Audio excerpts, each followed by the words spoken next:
At a high level, what exactly does Wisery do? Wisery uses AI to help us pause and think. And what initially inspired you to start Wisery? 3.5 years ago when ChatGPT came out, Okay. I suddenly realized that everything I knew about building software is going to change.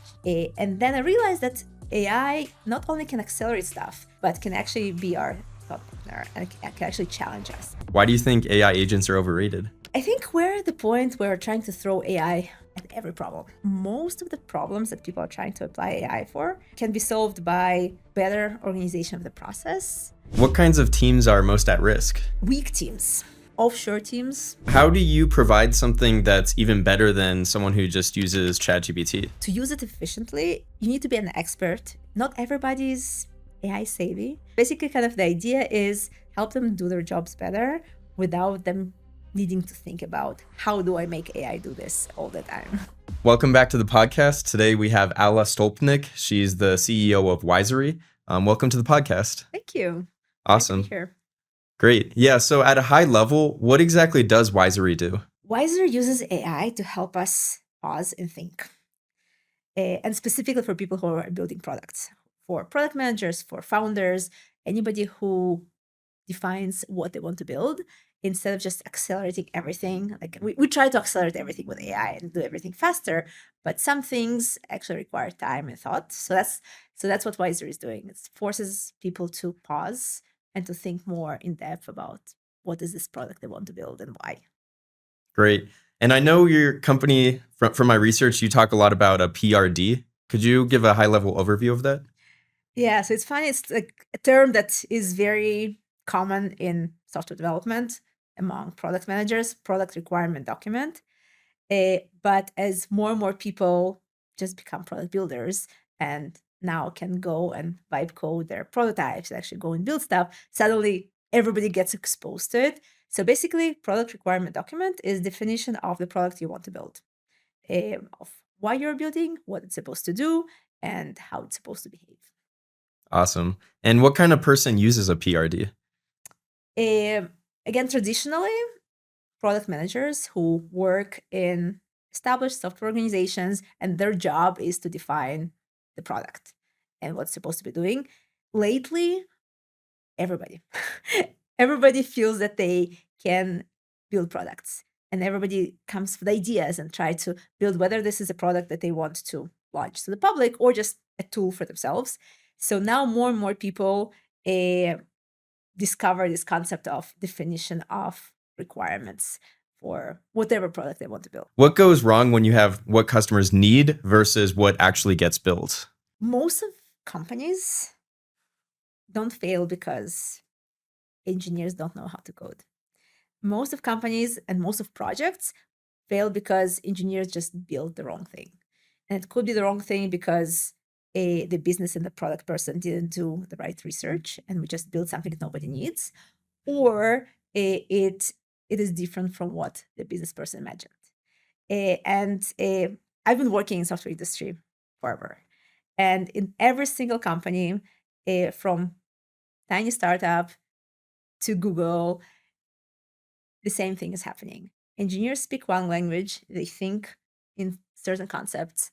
Product business people speak different language, and they just don't understand each other. So product mentions something, engineers go build something else. It take a lot of time, oftentimes longer than needed. And when they come back with a product, it's not what the business person expected, not what the customers needed. And basically, it's either thrown away or reworked. A lot of kind of effort is just wasted on redoing and doing unnecessary stuff. So that's the idea of thinking more thoroughly about the requirements, because if we think upfront about what we want to build and we communicate that very, very clearly to whoever is building it, traditionally human engineers, soon more and more AI engineers, then the implementation will actually match what the customers needed. And we will be much, much, much richer. Awesome. And what initially inspired you to start Wisery? So what was it, 3 years ago? 3.5 years ago when ChatGPT came out. Okay. I suddenly realized that everything I knew about building software is going to change. And it was extremely exciting time because nobody knew how and when and how it's going to look like when it changes. So I decided to explore that. And initially, I started to think about what was challenging for me, what was challenging in the companies I worked for. And that kind of led me to realization that it all starts with product requirements. And it's not because we can't write them fast enough, it's because we are not thinking thoroughly enough. And then I realized that AI not only can accelerate stuff, but can actually be our thought partner and can actually challenge us and help us think more thoroughly. And that's kind of where Wisery started, to help people who are defining what to build to actually slow down a little bit. Where's the breakdown between the product and the engineering? These are very different people, typically, with very different context. Product people, they talk to customers, they think business, they think stories, they think user needs, user flows, user journeys. Engineers think workflows, algorithms, technology. They think differently, they speak differently, and have different contexts. Engineers have context of the code. Most of them have never spoken to the client, which is a separate problem. And same way, the other product people, that understand the customer need, but they don't always understand the feasibility, the technical feasibility. And it's really challenging to find a shared language. Yeah. How much rework ends up happening because of unclear requirements? I don't think anybody was able to measure it, but a lot. If I think about all the projects that I and my team built and either were never launched or were never used by the users, I would say majority of them. What problem gets worse as these companies try to scale? So I think two things are happening. One, as the company scales, you have more people. Each person has narrower context, and people are more siloed. So you need more and more collaboration. You need better understanding between the two sides. You can't just have all the product people sitting in the same room with all the engineers and all the clients and kind of share the context. So you need much more intentional. You need to be much more intentional about what context you communicate to the other side, both ways. At the same time, what's happening now, we see more and more AI adoption. And what AI adoption means is most of the tasks become much, much faster.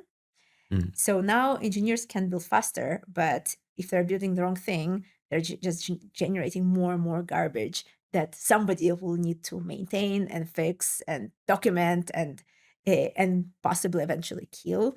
So so that actually makes kind of the definition of what we want to build even more important, because the fact we can build faster doesn't mean it's cheaper.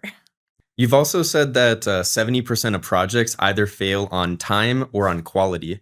That's a really high number. Why is it so high? The main reason, because we don't know upfront what we're getting into. We want to build a product and we kind of have an idea what it is. The product person has one idea of what it is. The engineers have a different idea of what it is. And then we start building. And then as we go, we discover more and more scope. So most of software projects, they grow in scope as time goes by. And as you start growing in scope, you realize, oh, but I need to ship something. Like I was supposed to deliver this to customer in 3 months. We're 6 months in. I need to ship something, and here you start to cut scope. And like eventually, you end up shipping much less and much later. What's the real cost of the misalignment? These failures, like if you spend, think about how expensive software teams are. And it's not only engineers, it's engineers and product and designers and project managers, like, and all kind of everything around that. Think if you throw away 70% of all that work, how expensive it is.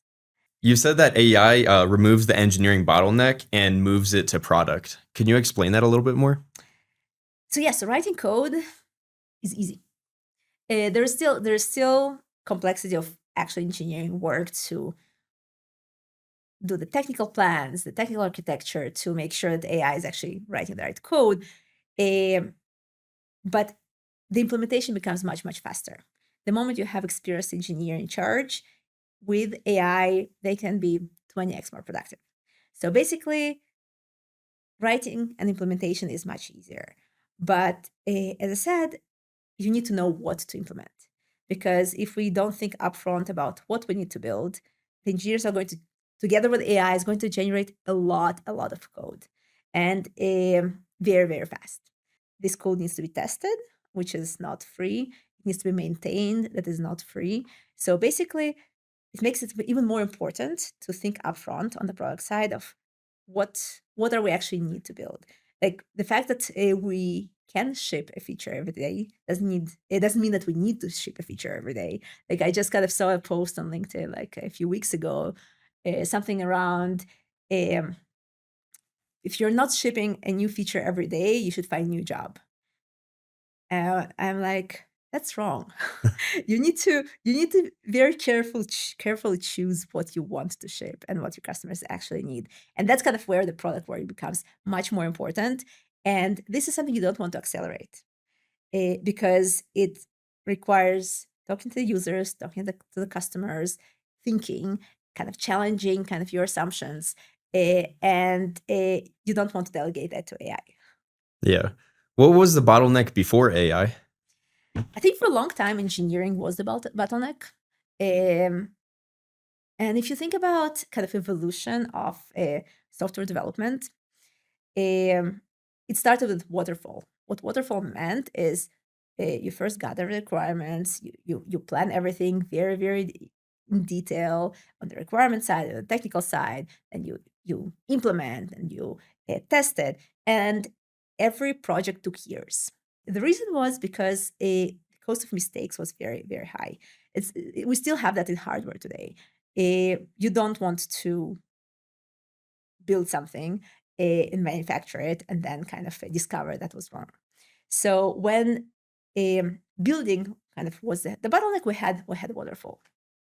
Then building software became faster, and iterating became faster, and fixing bugs became faster, and the industry started to move faster. So the new bottleneck was validation. Um, and you want to kind of get input and feedback as fast as possible and kind of iterate on the software. And that's kind of where agile methodology kind of was introduced. And that kind of helped partially with kind of the validation kind of speed. Today, anybody can vibe code something and kind of just go and ask the users what they think about it.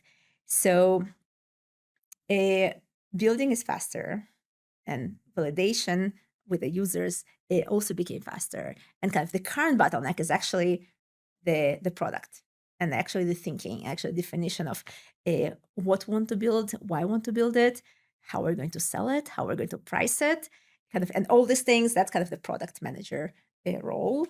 And PRD or product requirement document is kind of a tool to think about it and to communicate kind of these ideas. I saw on LinkedIn that you made a post that AI agents are overrated. Why do you think AI agents are overrated? I think we're at the point where we're trying to throw AI at every problem, and not every problem needs to be solved with AI. Mm. So in many cases, people see a problem and now they feel like, oh, we can solve it now, which is true, and they try to kind of apply AI to it.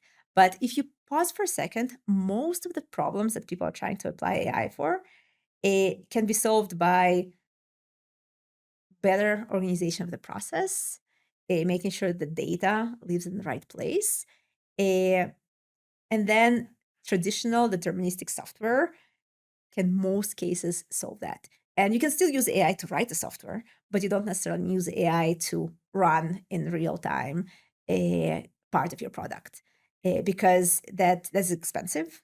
Tokens are expensive. That's unpredictable. So testing a kind of agent behavior is tricky, and there's still very valid use cases for AI agents, but most of the kind of cases people are trying to apply AI for can be solved otherwise.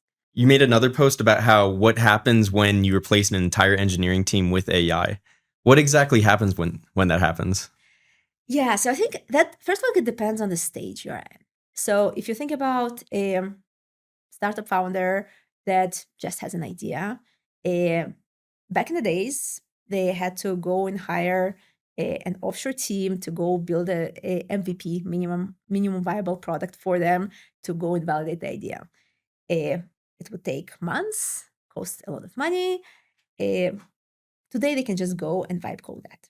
So here they kind of the validation phase. Non-technical people can totally skip engineers. The moment you validated kind of the idea, now you actually want to go and build the real thing and actually want to kind of ship it to real users. So here you need to start to bring at least like one engineer that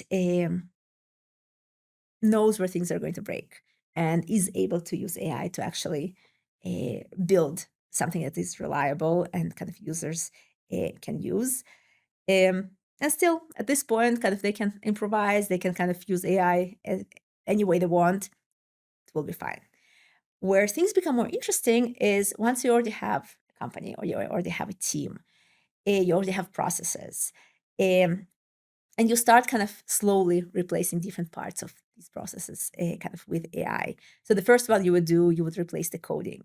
So that's easy. But then you need a human to review the code, and that becomes a bottleneck. Then you bring AI to help with the review. You still want a human kind of in the loop, but you can get AI help with validating and review the code. Cool. So now kind of all the implementation part is taken care of. Now the new bottleneck is testing. So now you have like that one engineer, like handful of engineers with AI delivering huge amounts of code really, really fast. But you already have users using your product and you don't want to break them. So now you need every change, which is huge. And like you get them every day, you need to validate it. And when I got to this point with my company, as I was kind of transitioning to AI first development, like my initial thought was like, well, I don't need to hire more engineers, but do I need to hire more quality people, like QA people? And then the next phase was, okay, so AI can help with that. So now AI can help write the tests and AI can help run the tests and validate this test against the requirements that I started with. So suddenly the QA is also kind of much faster, much easier. And that kind of brings us back to like the bottleneck of actually defining what to prioritize and what to build. And this is actually where Wisery fits. And as I said, it's intentionally not trying to accelerate the process. It's trying to improve the quality of that process. Because if we think about kind of AI, it can help on both sides, right? It can help on accelerating work, but it can also help on improving the quality of work. And depending on the task and how critical it is in any process, you can choose one or the other, or sometimes kind of some kind of combination. While we want to accelerate writing the code and executing the tests, we actually want to slow down the planning phase, whether it's the planning that product people are doing, the planning that engineers are doing. And here, kind of, we want to use AI to kind of challenge us and like force us actually not to rush too fast. What kinds of teams are most at risk? Weak teams. I think offshore teams. I've been talking to a lot of founders of like dev shops and kind of offshore teams. They have a problem because today one strong engineer, and there's huge advantage for somebody who is in-house, even local, or at least kind of close to kind of the company or kind of the business people. One person that has full context and experience in kind of software engineering can do work of one, if not two, entire teams. So I don't see a reason to hire a dev shop or kind of an offshore team anymore. It may make sense to hire experienced talent elsewhere, but like coders or programmers that are never were kind of sophisticated software engineers, I think they're kind of in highest risk. Another problem are junior engineers. And that's like a real problem we'll have to solve because we are not going to have senior engineers if we don't have junior engineers. But today, AI can do the same thing that junior engineer can do. So companies need incentives and need to find ways to leverage junior engineers in some way, is that they can actually learn and get the experience that they need to kind of get to the level where they're kind of they plus AI can be as productive as kind of today's experienced engineers. So I think that's like not solved problem yet, and I think we're just starting to have conversations about like what happens to kind of junior talent, and that's true for software engineering, but it's actually true for many other professions as well, because like all the kind of tedious hands-on work that most junior people are doing, AI can do better and cheaper. Yeah, so this is interesting. So essentially, with the offshore work, maybe 5 or 8 years ago, there was this big push from onshore to offshore because it would be cheaper. But now we're seeing the shift where we actually don't need the offshore teams, and we would rather have one person onshore because that one person can do the entire work of one or two teams. Exactly. And that person will have the context. That person like all the misalignment and miscommunications that we talked about before, the more people you have, the more layers you have, the more kind of moving pieces you have, the more miscommunications you're going to have and more wasted work. When you have just one person that knows the business, that understands technology, understands software, and orchestrates all kind of their agents to actually do hands-on work, is so much more efficient. And you may not even need that person for full time. That's another like really interesting thing that is happening. Like the fractional work becomes more and more popular. And there are the financial reasons, because many people get laid off and like trying to find a better way to kind of make living, but also because one experienced person today can do much more than they used to do in the past. So companies don't necessarily need full-time experts for everything anymore. They can hire part-time people, pay them well for the part-time job, and get much more value from that work. Yeah. And on this part where maybe one person can do an entire team or two teams of work, do you feel like we're at there today, or do you think that this is something that will be there in 3 or 6 months? I think small companies, many of them are there already. I think if you think about AI adoption, the smaller the company is, the faster it is. A individual person, I personally, I think I'm at least 20x more productive than I used to be before. And if I look at kind of startup founders around me, that's kind of where they are. A huge corporates, they will probably never get there. If you think about Oracles and Salesforces and kind of these huge companies that have a lot of people, a lot of processes, even if some individual people start adopting AI, become more productive, it doesn't really move the needle for the company. Because if I think about engineers, uh, yes, they can write code faster, even if they work for these large companies.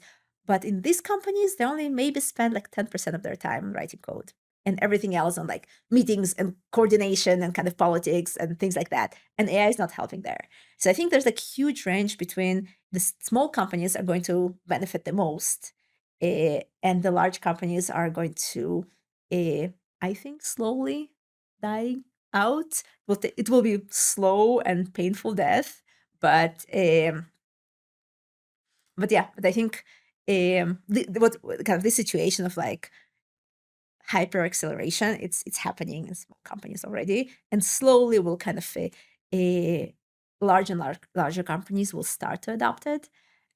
But there's still challenges. There's still challenges kind of to scale it beyond a few individuals. I don't think we have a consistent way for people to collaborate when AI is in the loop. So that's probably going to be like the next challenge and the next unicorn that is going to come up. Yeah. With those large companies, how that they might slowly decline. What is something that some large companies might do that will allow them to be successful? That's a great question. break down into smaller teams, into more independent, autonomous units that can operate independently. Um, I know many large companies are claiming to try to do something like that. I haven't seen that actually succeeding, but I think that's the only way. There was another example where you talked online about how someone replaced an entire offshore team with who finished 6 months of work with one person who did it in 3 days. Could you go into that a little bit more? I think that goes back to how much waste there is when you have a large team that is not doesn't have all the context and is not communicating well enough. Because when you think about offshore teams, oftentimes you have multiple engineers, you have a designer, you have a product person, you have a project manager or product owner who just coordinates everything. So you have like a lot of layers that today one person that is efficient and has the right tools can do much faster. Because what's happening oftentimes with like offshore teams because of miscommunication is not because they're oftentimes there's like amazing talent, but because they don't speak the same language as the business owner, they just end up building something wrong, and they come back with a result, and kind of the business, the product person looks at that, oh, that's not what I meant, and then they would go and do it again, or or they think that they're getting into like a project that is going to take a month, but then like realize like the scope is much larger. So I think all that can be avoided if you just have one person that has a full context. And again, it works for small teams. I don't think if you take like organization of like 1,000 people today, you can just replace them with 10 people. But if you talk about like one offshore team, I think a one engineer can be significantly more efficient. Yeah. What are the common pitfalls when someone does try to replace a team with AI? I think not paying attention to quality and like just trying to accelerate everything. It's like super tempting just to let AI write the code and automates everything, like submitting the code and deploying to production and auto generating everything. It's just too easy. Uh, but if you don't have not just a human in the loop, but human in the driver's seat that actually has control over what's going on, you'll just create a lot of mess and a product that neither humans nor AI can work with or maintain. Um, so yeah, so it's always a balance between like the quality and like slowing down a little bit and kind of being in control versus just trying to automate everything. And in some cases, when the stakes are low, it's fine. Like vibe coding, it's perfectly fine to go and vibe code a prototype that nobody really cares if it's going to break tomorrow. You just need it to look pretty and work for like that one use case that one time. That's perfectly fine. But if you have a B2B company, you have enterprise customers, you can't afford to just break the product. So you still need kind of the guardrails to make sure like the quality is not degrading. So now we can get more into the product of Wisery. What's it like when someone tries to use Wisery? So what people are saying is it feels like having a mentor or a coach. So basically having somebody who is experienced in the product management discipline, in the industry, in technology, that kind of sits behind your shoulder and it asks you annoying questions. And when you say that you want to build a mobile app, going to remind you about how are people going to sign up for this, or are you going to have localization? Are you going to support multiple languages? So kind of having somebody to remind you to think about all the aspects you should be thinking about. And for experienced product people who have done it before, this is just a great reminder. And we all forget things, especially when we're kind of rushing and we're kind of under pressure and like supposed to kind of ship it yesterday, but we haven't written the requirements yet. So like for experienced people, it's really great to have somebody to kind of to remind them to kind of slow down. Junior people not being able to leverage AI as much as senior people because they don't know what they don't know. They don't know what questions to ask and kind of what things it may break. So for these people, Wisery is especially valuable to help them understand what their gaps are. And in some cases, they will go and research and will come back with answers. In other cases, they will go to their manager or they will go to the engineers because they'll make sure they find the right context to actually think through kind of what they want to build. And if I think about a PRD or like product requirement document, I think about it as it has two goals. One goal is to help the product person to think more thoroughly. And that's kind of where the questions that Wisery comes up with are super, super helpful to actually dig deeper and make sure like we really understand what we're building. And the other role of this requirement document is to communicate these ideas to the engineers. And before AI, we already had different types of engineering teams. We had the offshore teams that didn't have the full context about the product and the business. So they needed like very a high level of details to be able to build the right thing. We had in-house engineering teams, especially senior engineers that needed like more high level. So how we communicated to engineers was already different depending kind of on the team and kind of the experience level and kind of the composition. Now with AI, we're adding kind of another layer. So now suddenly it's not just human engineers who are implementing, but also either AI on its own or human engineer with AI. So kind of that translation between like the product thinking and the kind of the implementation kind of a person or team gets like another variation. But yeah, but the idea of like challenging the thinking process, that is not changing. It's just like the format of the output that now varies even more than it used before. What happens when a PM creates a new PRD in Wisery? So first of all, they come up with idea and provide some context. And then Wisery starts to kind of challenge them. It will challenge them about the project goals, like what are you building? What are you trying to achieve? How are you going to measure it? Then it challenges them about who is the persona? Who are you building it for? Will they actually be able to use it? Will they want to use it? And then kind of it goes into like real details of how is it going to work? What functionality you're going to support? Is it only going to be on mobile or is it going to be a web? Kind of going into kind of all the what happens when there's no Wi-Fi connection or kind of going into kind of all kind of this details and edge case functionality. And then the last piece is the non-technical requirements. Not non-functional requirements. So basically, what scale do you need to support? Do you need localization? How about privacy? Do you need to get consent from the user to use their information? So kind of all these things that oftentimes are forgotten. And this is exactly where the scope creep comes up.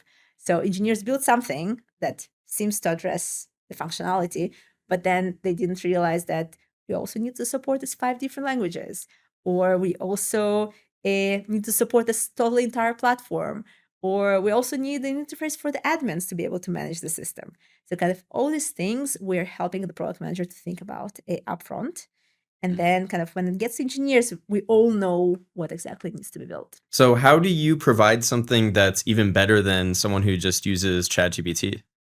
Yeah, so the idea with ChatGPT is to use it efficiently, you need a few things. You need to be an expert in what you're doing. So some product managers are experts and experienced. Some junior ones are not as much. You need to know what questions to ask, and expertise helps. But also kind of reminders and like finding our blind spots is super, super valuable. And then last, you need to know how to ask them. And not everybody's AI savvy.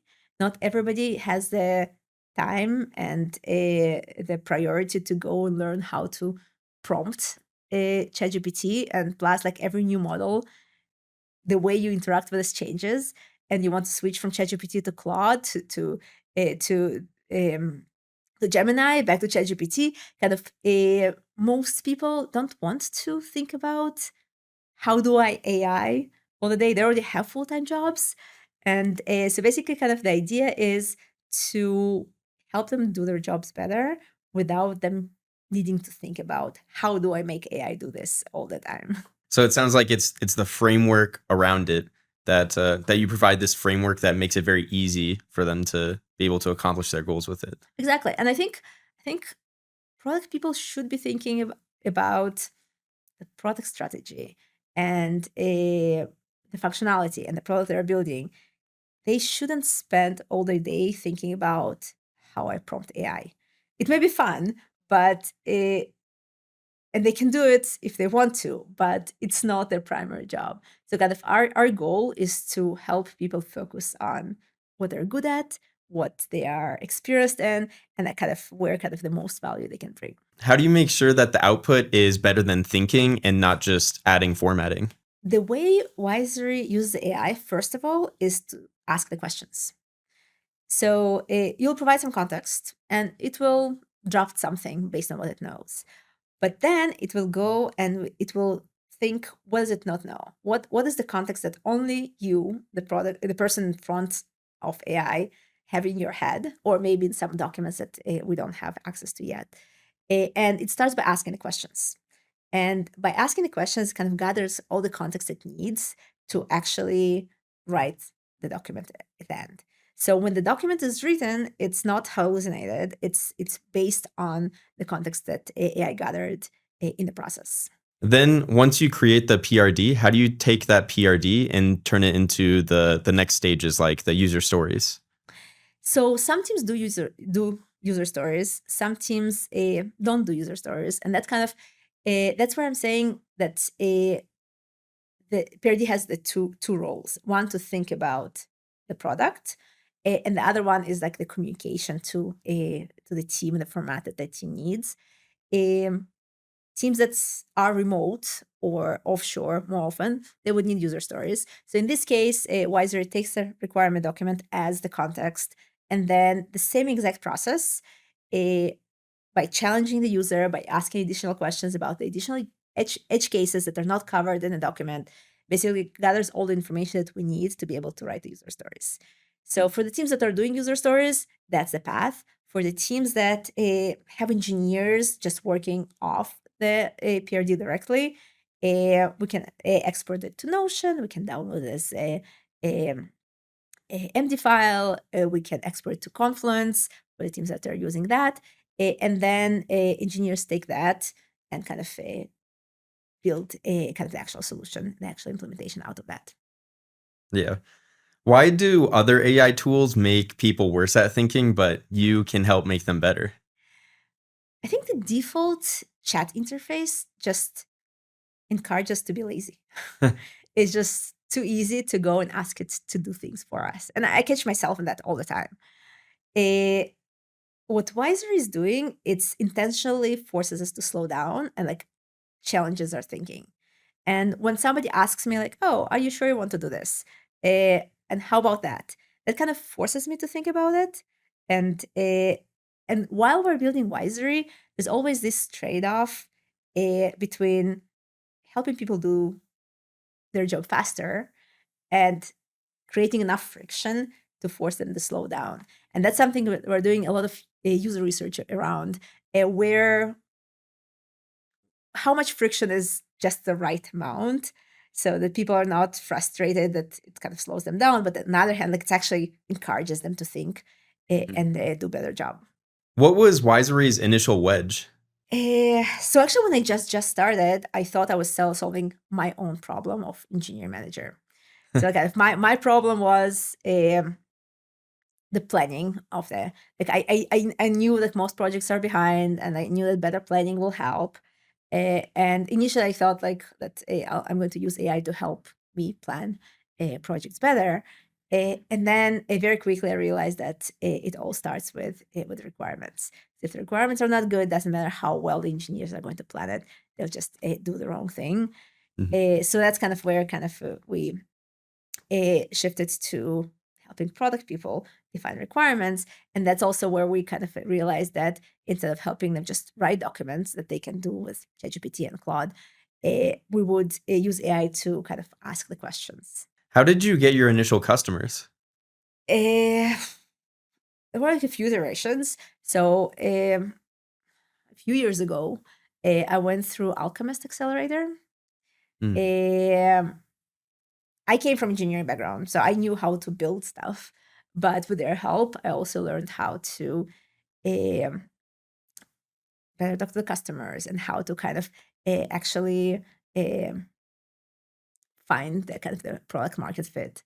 And yeah, and like with the mentorship from kind of that accelerator, I spoke with hundreds, if not thousands, of product people by now to understand what is this thing that they would actually pay for, and kind of that's what kind of led to actual customers.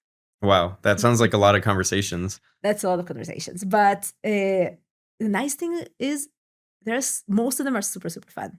Kind of having these conversations about how AI is changing everything. And also, these conversations are changing as evolving and evolving as time goes by.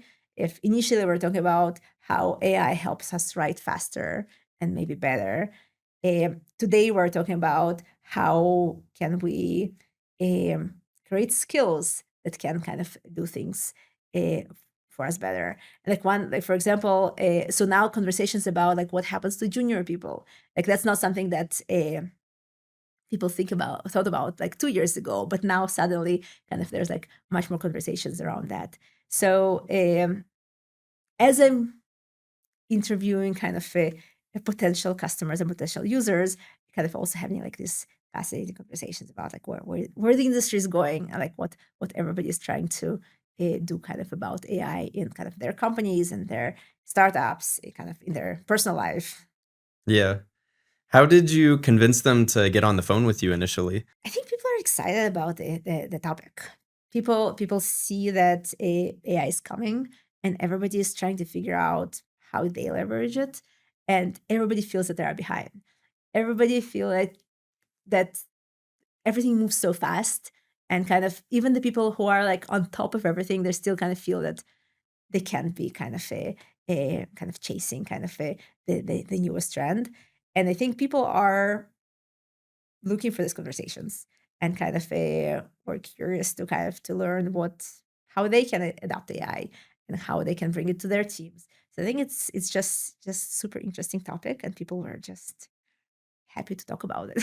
Yeah, it's like when these new AI tools come out, you'll see news that it came out, and then you'll see that in the first day it got 50,000 stars on GitHub. And then even just one day you see the news a day later and you're like, "Oh no, I'm behind." Right. And like initially I was trying to stay on top of everything until I realized that it's not feasible.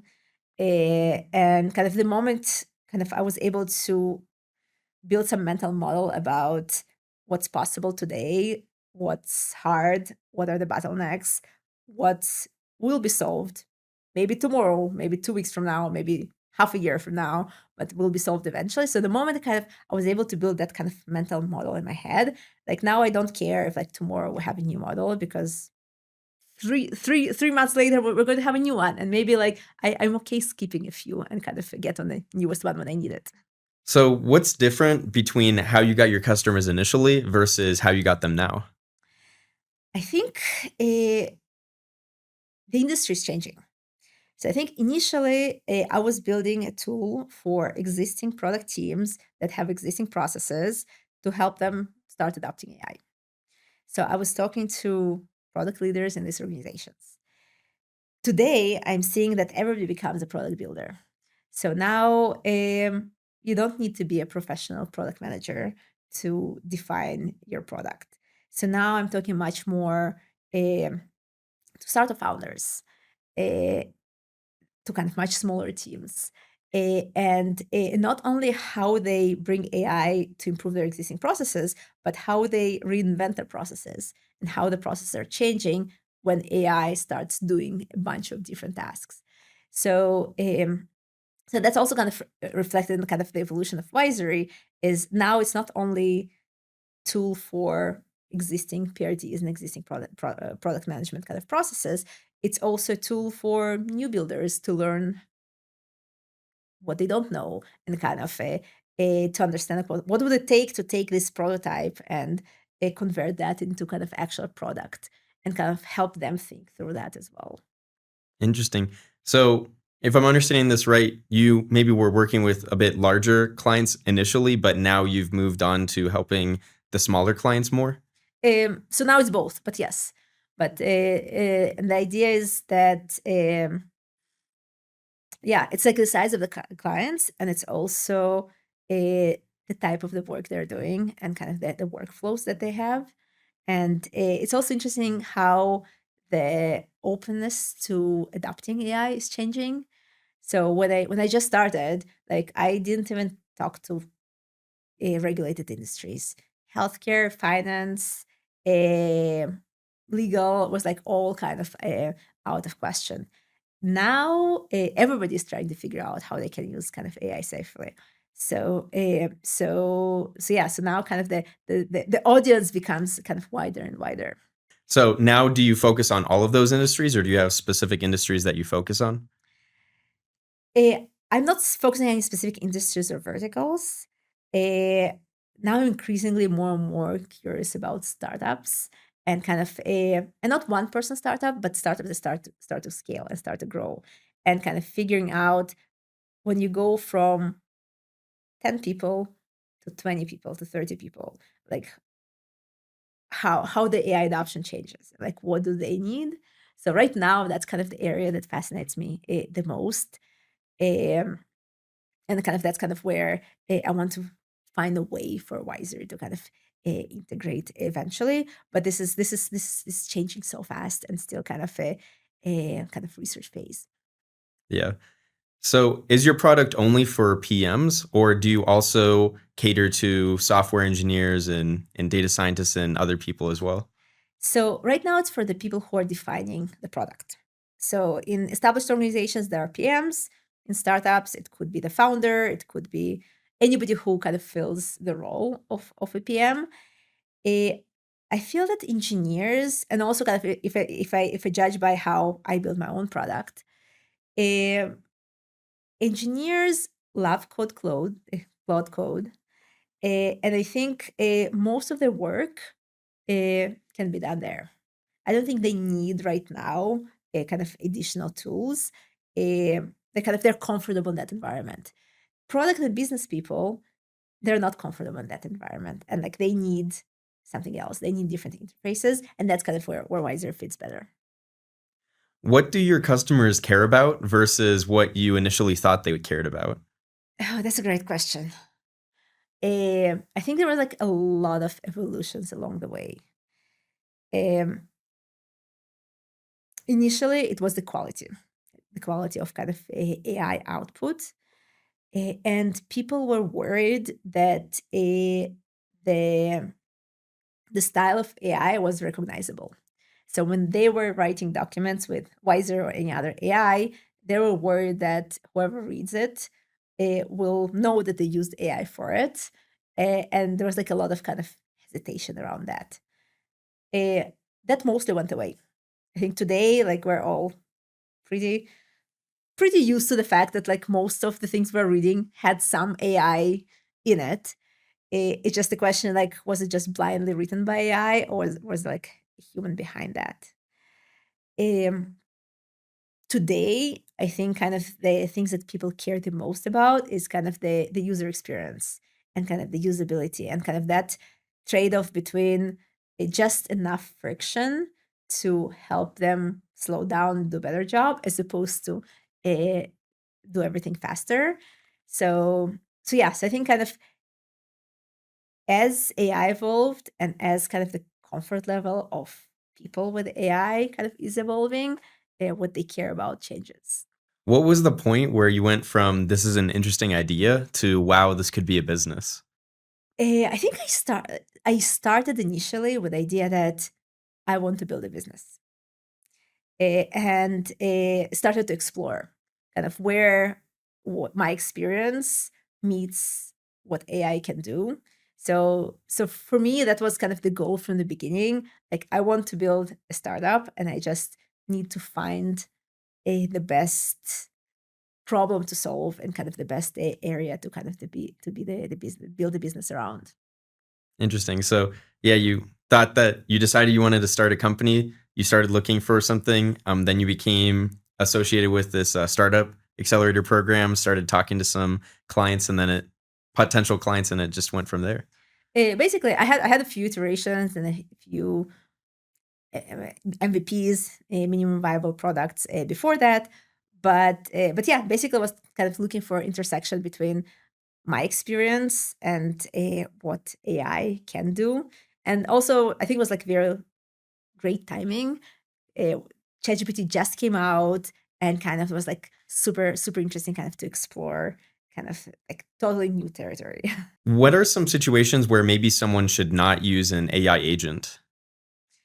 I think for anything that is critical and they don't have the experience to judge the output.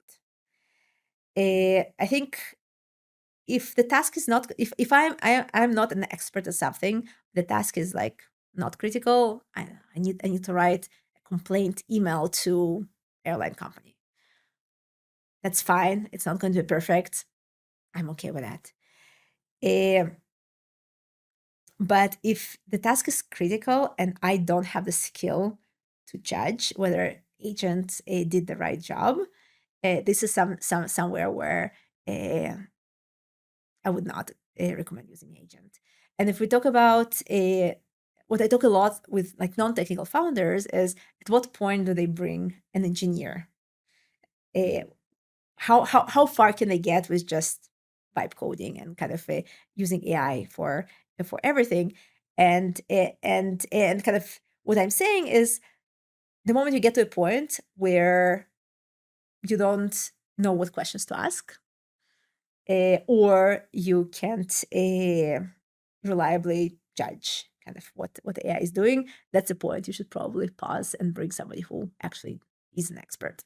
You've previously talked about how the more you use AI to code, the more you care about code quality. Why do you think that? I think in a way, AI is very similar to people, and especially junior people. Uh, and if you don't set the right foundation, very quickly it will create a lot of mess and it will confuse itself. And you'll get to a point where nobody can understand what's going on. So today, I invest much more in making sure the code is clean, easy to understand, that I can understand it. Because at the moment I lose that control, I know that AI will kind of get off the tracks very fast. Um, and the moment you have actual users and actual customers, you can't afford just kind of to break them. So yeah, and I found like AI is much more efficient when the code is clean and kind of clear. It kind of same as human engineers as well. Yeah.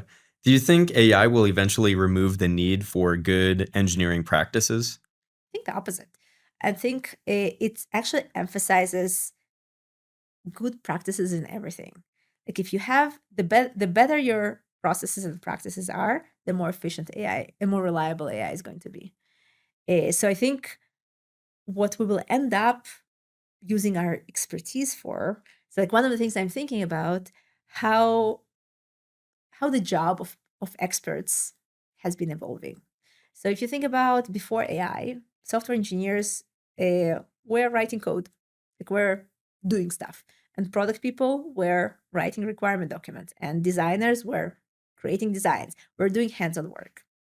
And then with kind of all the AI tools, we switched to a mode where we are managing the AI, right? We are giving AI the direction, and then we're validating that they did the right thing. And I think that's kind of more or less the stage that we are at right now. But what we're starting to see is using the expertise to teach the agents and create the skills and fine tune the skills so that, so basically becoming mentors for AI and not just managers. So I think that's kind of really, really interesting kind of transition. I think we will always need experts and like experienced engineers. So everyone is excited about vibe coding, but where does it actually break? I think it depends what you're trying to do with it. If you're trying to build a prototype to show a cool concept, great, it doesn't break. In the worst case scenario, it will be expensive because you keep iterating forever. But that's perfectly fine. If you're building a internal tool for yourself, it's probably also fine. The moment you are building something that other people are going to be using, or you're starting to grant access to AI to things that you don't fully understand.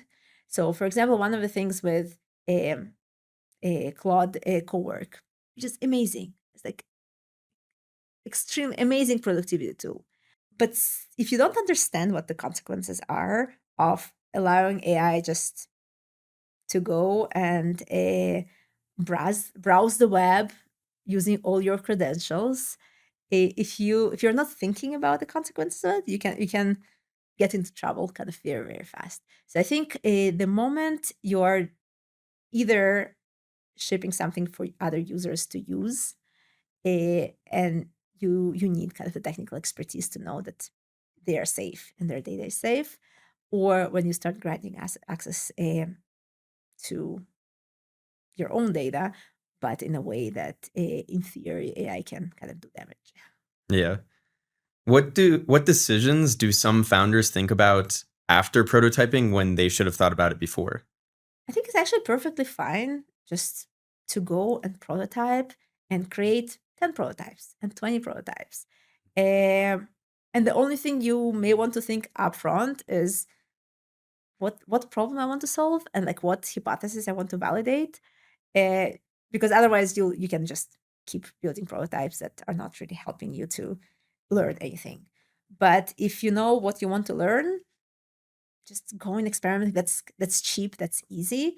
And once you decided what you want to build, I think that's kind of where the real uh, engineering thinking kind of starts. And like that's where you actually maybe want to bring a fractional CTO, maybe want to bring a kind of even a part-time engineer to help you understand like what would it take to kind of actually go and ship it. We've talked about this a bit before, but you've talked about how you wouldn't hire junior engineers anymore. Why exactly is that? I have very mixed feelings about that. I think practically, if you think properly business, it's more efficient to have AI do the job. If you have experienced engineer, even part-time, plus AI, they will do more and better than kind of a junior engineer. The things that you're losing as an industry, we're losing like these opportunities for junior people to actually learn. And we will be in trouble kind of 5-7 years from now because there's not going to be enough experienced engineers if we don't find a way to train junior ones. And another thing you're losing is team. I think one of the fun things about startups is having that team of people who are kind of passionate about what you're doing and kind of all in the same boat. Um, if you don't need all these people, you kind of lose that kind of that aspect of companies. So I think I don't have the answers yet, but I think from purely business perspective, purely numbers, it doesn't make sense to hire junior people. But we need to find kind of other ways to, other reasons to hire them. What roles do you think AI is going to create in the near term? I think one of the fields, at least like in software development, that is changing is a QA, quality assurance. And especially once we have AI part of our product, uh, we need different ways to validate the products. And we need a domain expertise to be able to validate whether AI is doing the right thing or not. Because back in the days, we had manual QA people that would write their manual tests and will run the manual tests and kind of they will kind of understand the code, they would understand the users and will kind of reach that. Then most of the companies switched to engineers being responsible for quality. They write their own tests. They're accountable for kind of a making sure the software is doing whatever it's supposed to be doing. Once you have AI in it, the engineers don't have the domain expertise anymore to be able to say, this is good, this is not. And also, it's not black or white. You can't just AI output. It's not necessarily correct or not correct. There's like a lot of nuances that depends. So basically, kind of, I think all the quality assurance industry will need more domain experts to be able to kind of validate the output of the products. And if I think about the future of junior people in other industries, that actually could be an entry point for them to gather experience kind of until kind of they get to kind of the experience level when they can guide AI in kind of their field.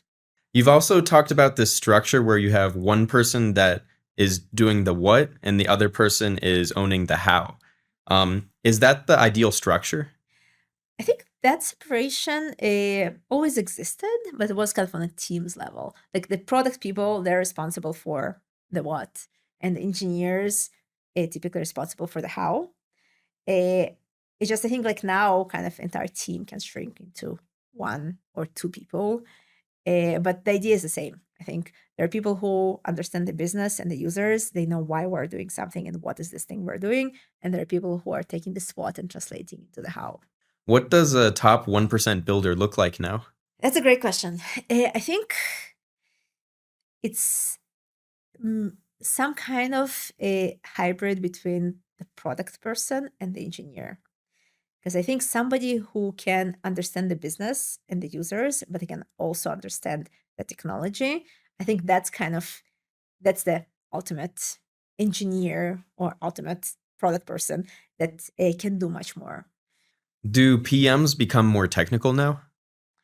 And I think to fill that role, it's either PMs who become more technical and kind of gather like the technical experience somehow, or engineers that become closer to the users. And I think it's very individual. Like also, many people move from one kind of a role to another. So I think it can come from either way, but I think kind of getting somebody who understands both sides, I think that will be kind of the ideal. What does a startup look like 3 years from now? Uh, my startup or any startup? Just we'll talk about your startup in a bit, but yeah, just like a general startup now. I think much smaller. I think startups will be able to stay smaller much longer. They won't necessarily need as much capital. I think that's like really interesting what's going to happen with a venture capital kind of industry, because capital is expensive. It's harder to get these days, and also startups don't need as much anymore. So if you used to need to hire a team to build your MVP and pay them for like multiple months, today just go and vibe code that. So I think a validation becomes much cheaper. And also, once you're ready to actually go and build it, you can go with one engineer, maybe two if you want a little redundancy, and like a part-time designer and maybe a part-time product person. You can get so much farther, and you can actually get to customers and actually get to the revenue. And maybe startups won't need to raise money as much anymore. How many people does it take to build something meaningful then? I think it's not about people, it's about having all the expertise that you need. In theory, I think it's having one person who understands the business and sales and marketing, and one person who understands product, one person who understands engineering, one person who understands design. Sometimes it can be one person wearing multiple hats. Sometimes you need kind of individual people in each seat. Uh, Plus, you want some redundancy, but I think kind of very lean teams uh, can get much farther. What becomes the new competitive advantage? I don't know if it's new, but maybe it's like more obvious now.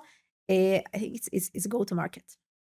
It's customers, because anybody can build now, and there's a lot of noise. I think startups are not competing with other good startups or other good products. They're competing with a lot of noise. And even if there is an amazing product that solves my problem perfectly, there's so much noise, most likely I won't be able to find it. So I think the startups that will be able to figure out their distribution channels, kind of how they're getting to their users, I think that's going to be the secret sauce, and not necessarily the actual kind of a product. Obviously, there are exceptions with like deep tech, where like companies that's kind of their IP is kind of the technology, but that's a minority. I think most of the startups out there will be just competing with a lot of noise, and will need to figure out kind of their business. Awesome. And I'll wrap it up with this question. What's next for Wisery? So as I mentioned, like Wisery started as an AI tool for established teams, but the industry is changing. So eventually, as the industry is changing and as engineers start adopting AI for their own stuff, and marketing people are adopting AI for their own stuff, and salespeople for their own stuff. So Wisery is kind of that translation layer, kind of that's a tool for product managers to connect between kind of all the different functions and to make sure that everybody has shared context. And whenever a marketing person is working with their AI super efficiently, and engineers working with their AI super efficiently, that they have some way to make sure they're aligned and actually working on the same thing. Awesome. Thank you so much for coming on the podcast. Thank you so much.